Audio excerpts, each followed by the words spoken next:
Welcome in to My Two Bits. This is First Bites. Tonight we're going to look at the rapid reaction of our Florida Gators versus the Texas Longhorns. I'm your host, Mr. Randy, along with my other host, Ben. Ben, we got a victory in the swamp. Give it to me, my man. How you feeling? I mean, you can't be mad, and yet somehow it was just so much more difficult than it had to be at the end there, right? But no, I'm not going to focus too much on that in this reaction. We're going to focus on the good here for the most part. Great win, great performance by the team, great performance by the offense. Yeah. Can't believe I'm saying that, but really solid on both sides of the ball. This is what we needed to see. To see an actual participation by the offense in a game, as opposed to what it has been. And then obviously defense came to play again. I mean, just stellar effort, really, when you look at it. hmm Few lapses here and there that we'll talk about briefly, but overall, really nice. Really nice stuff. Great win. Obviously, big win. Much needed win. And yeah, it's great to be talking about a win because it's been a minute. It is. It is. Yeah, so the offense didn't just participate, right? Or didn't just get the participation trophy, they actually participated. So let's get into it with first bites, right? We're keeping it concise, nice and simple for everyone. So like our regular show and our focus on factual analysis and all things Florida Gator football. Yes, we're going to make sure it's as accurate as we possibly can, citing our sources whenever we use them. All statistical data tonight coming from the box score and ESPN.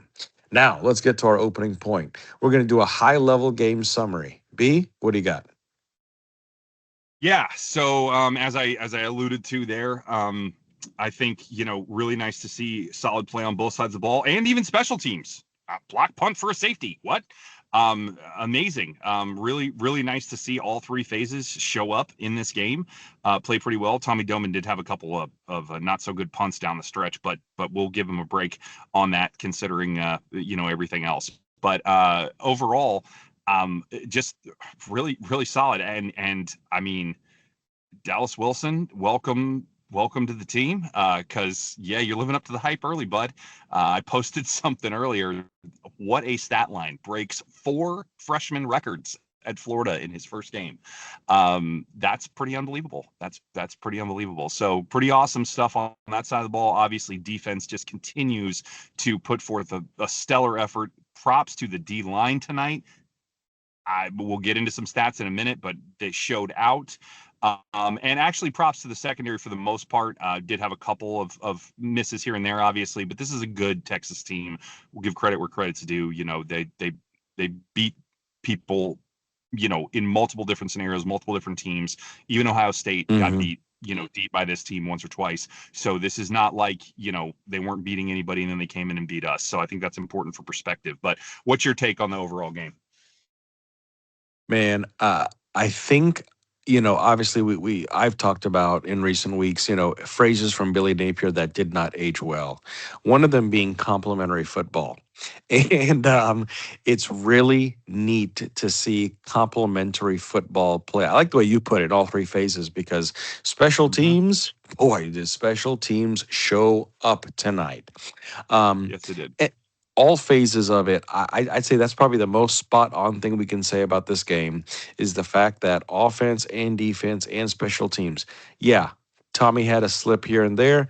Outside of that, the overall, if I had to say collaborative effort, was for the most part in sync. And the other thing I think that's important about a game like this, especially when I look at the TOP, I know we'll get into more of it Monday night when we do our breakdown pod and analysis. But I tell you, to see what we did from a tempo standpoint, from controlling the line standpoint, phenomenal. In addition to that, setting the tempo early, you get the opening kickoff, you score. You don't just, Yeah. okay, you dink and doink and but no, you get the opening kickoff and you go score to set the tone, and they did. And I Yep. think that's probably what made a lot of those difference. Okay, awesome. Now let's go over to some key stats. B, what are your key stats for the game tonight? Yeah, so there's actually a lot to choose from, which is kind of amazing because we haven't had that many to choose from. But I think Good they're the problem. Yeah. the couple, yeah, good problem.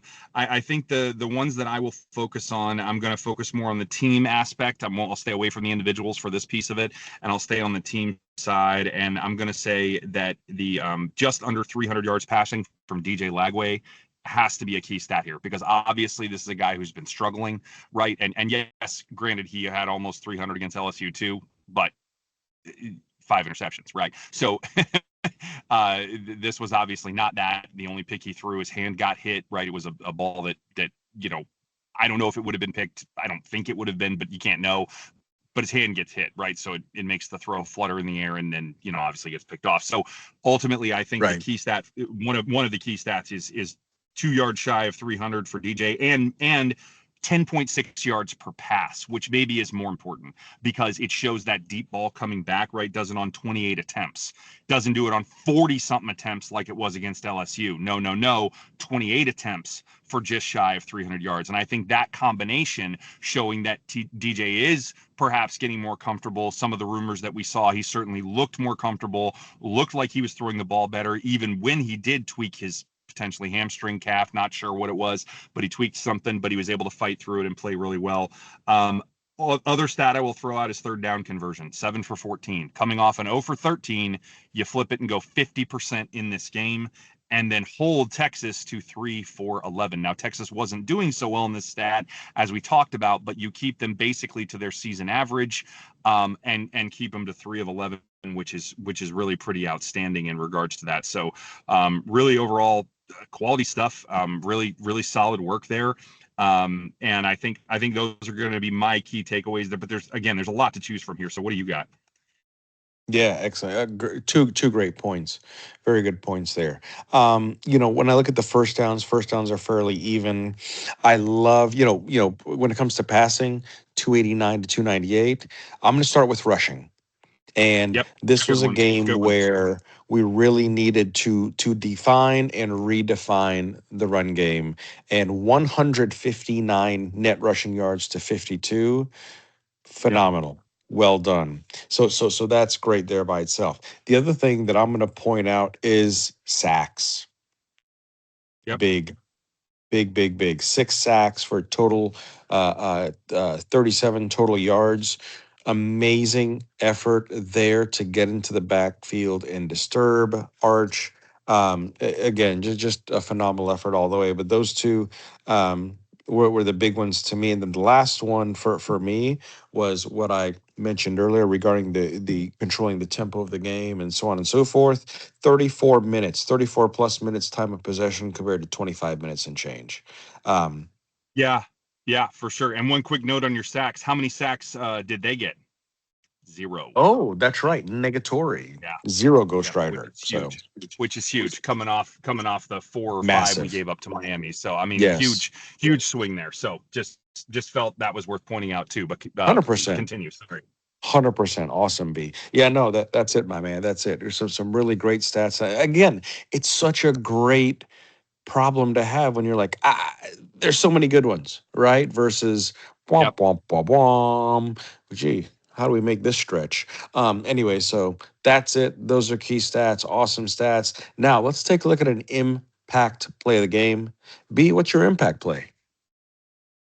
I'm gonna cheat because there are two, and I couldn't pick. Uh-oh. I kept Okay. going back and forth, Okay. and I have to do it because there's two, and to me they're both equally significant. So the first one is going to be the Dallas Wilson touchdown, which obviously is just unbelievable. And I'm sorry, but it was not offensive pass interference. You're allowed to make contact within 5 yards. Guy falls down, guys falls down. It was He within five tripped. yards. It wasn't offensive pass interference. It is what it is. And then the heroic play that he makes to catch that ball and then fight off two defenders to get into the end zone is absolutely incredible. But it's not just because of the play. The reason it's the impact play of the game, or one of the two, is because Texas had just scored to make it an 8-point game.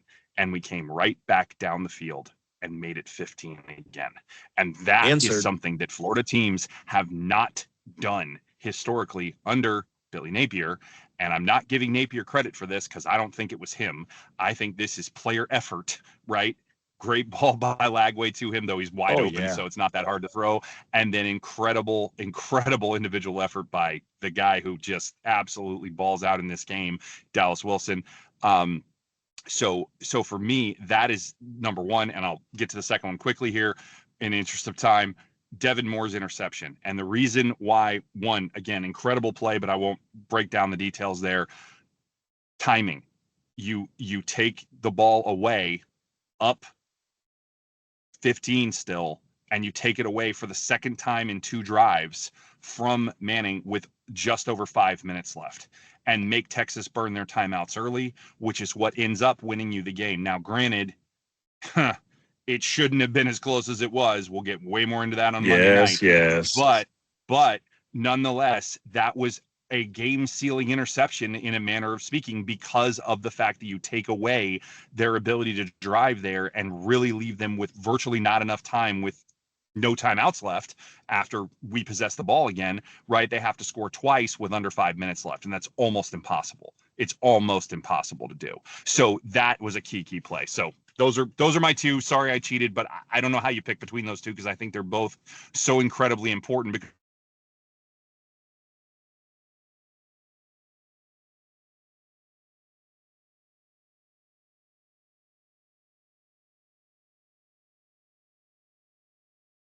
Randy, you on mute? First time Hey, podcaster there. Hey, there you go. that was wild. I'm not sure what happened. Um, Welcome back. great. Yeah, appreciate that. Great plays. I probably should have cheated, but at the end of the day, I can't remember the last time we got a block punt. So guess what? I'm going with It's a good block one. punt. It's a good one. Yeah. Phenomenal. I mean, special teams has obviously we know what special teams has meant here to Florida over the past few years under Billy Napier, now Houston, and carefully we did not have a problem in this game, especially when it came to that punt.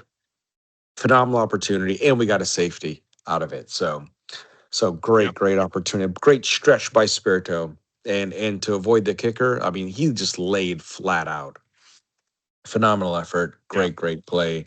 The crowd definitely was rocking. Um, all right, to that end, let's take a look. Last but not least, player of the game. B, who's your player of the game? Yeah, so this one I'm not cheating on. It's Dallas Wilson, and it's not close for me. This kid was absolutely incredible. So just absolutely ridiculous, quite frankly. So he gets 6 receptions for 111 yards, 18.5 per catch, 2 touchdowns. 55 was the long, as talked about earlier. He did have a fumble on his first catch, but he had the wherewithal to recover that, so he didn't actually lose it. But that is his stat line Yes. for this game tonight: 6 for a buck 11, 2 TDs, and a long of 55.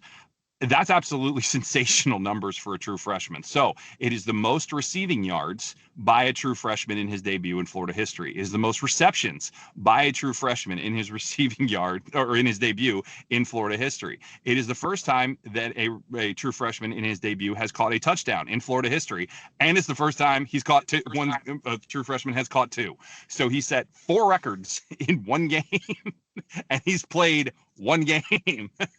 That's all. Now, granted, obviously being a true freshman and making your debut, the records are a little easier there. They're a little softer. Florida doesn't start a lot of true freshman receivers, as we talked about at the beginning of the game. But having him and VB3 on the field with Sturdivant, with Mizell, this is what we were talking about. Honestly, Trey Wilson, I was surprised we didn't have him be a little more of a factor considering all that. But perhaps that will come. This is what we were talking about in the offseason with the talent in this room and what we thought it could be. It was phenomenal to see this on the field. You know, there's a lot of talk this week about, hey, we're finally going to have a fully healthy receiver room that can come out there and ball out. And you know what? Mm-hmm. They sure did. They sure did. Because that 55-yard touchdown was not the long pass of the day. That went to VB3 for 60. Not for a touchdown, but it went for 60. So that's the kind of opportunity and potential that you have in this game. But it has to go impact player Dallas Wilson.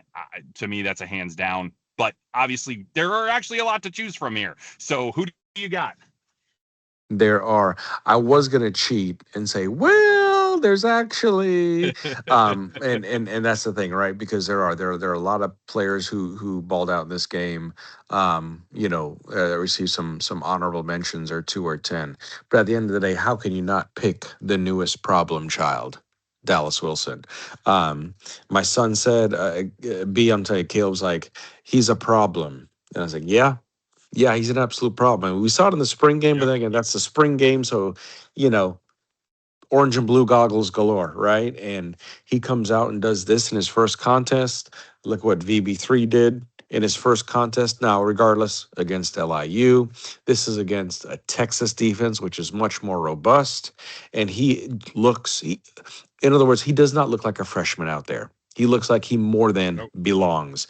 And to your point, B, once we can utilize these weapons in the most effective and efficient way possible, bearing other offensive coordinator calling plays. Yes. Yes. Yes. It just it goes back to what I've always wanted. When you look at opposing defenses, we want them to be on their heels, not their Yep. toes. We want to Yep. inflict fear, and we have the skill position with skill players to do it. We just don't utilize them in a way that which we can. All right, my man. Let's wrap this thing up. Take us home. Yeah, so alluded to this a little bit earlier. This was harder than it had to be at the end, right? So Yeah. if you look at the box score for just the quarter breakdown, 10-9, 10-0. Whoops. Napier at his finest at the end of the game here when he had the lead, right? Curled up into his shell, went into his hole, right?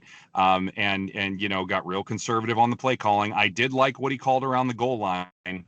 When we got backed up after that pooch kick, right? That was a really nice call there. I always give credit when it's due, right? Play action on your own 5 yard line is that is bold, right? But it works, right? Quick rollout past the tight end, get 8 yards, 9 yards, right there on first down.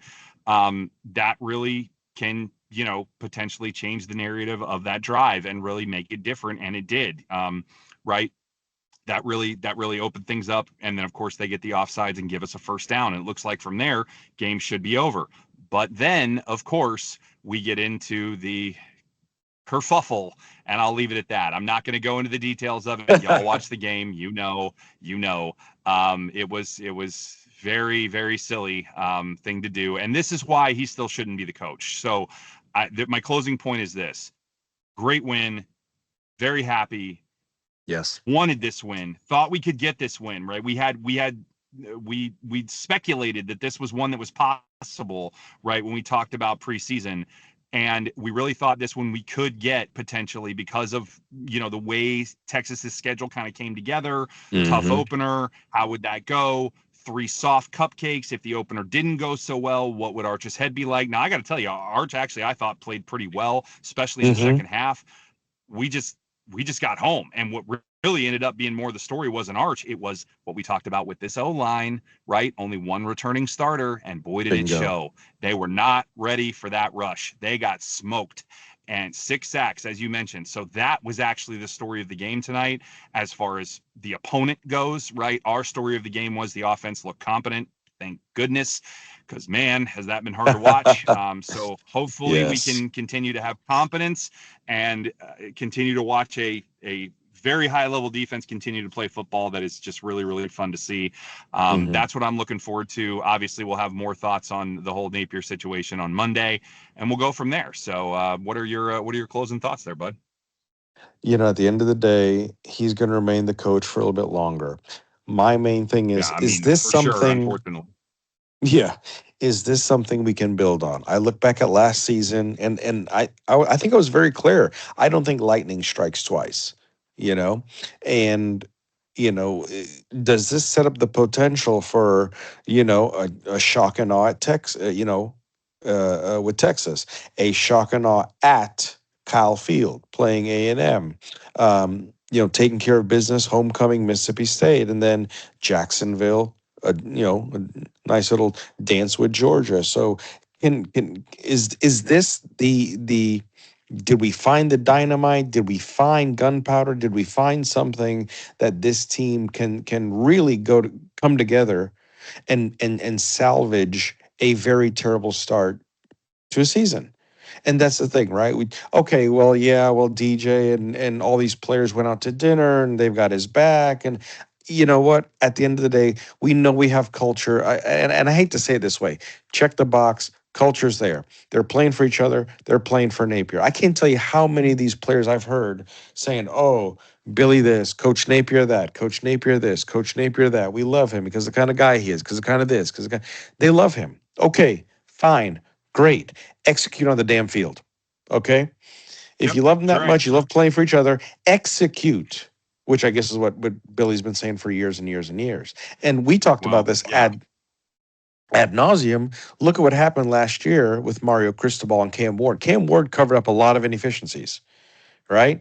I don't think I don't think I know DJ can't cover up all those inefficiencies that exist within the play calling, the offensive schemes, so on and so forth. So what happens as we move forward with A&M, Mississippi State, and Georgia? I'm just looking at those three for right now, as it seems like we're on the uptick, we're on the upslope. Do we have enough grease in the wheels to keep them turning? Curious to see We'll see. what that's going to We'll happen. Yeah, find yes, out. exactly. Exactly. But yeah, but All that's it, my right. man. Yeah, no, I hear you, and you're right. So just one last thought on that. He will not be fired now, certainly because of this, at least not in the short term, even though I still emphatically feel that's the right thing. Right. And again, still feel the sooner the better. That doesn't change because of this. And again, we'll get more into that on Monday. But Yeah. for now, thanks to everyone for tuning in. Hope you've enjoyed the rapid takes here after the game, and we'll look forward to seeing you on Monday night. So wherever you are, whenever you may be listening, thanks for taking the time, and we'll see you around, Gator Nation.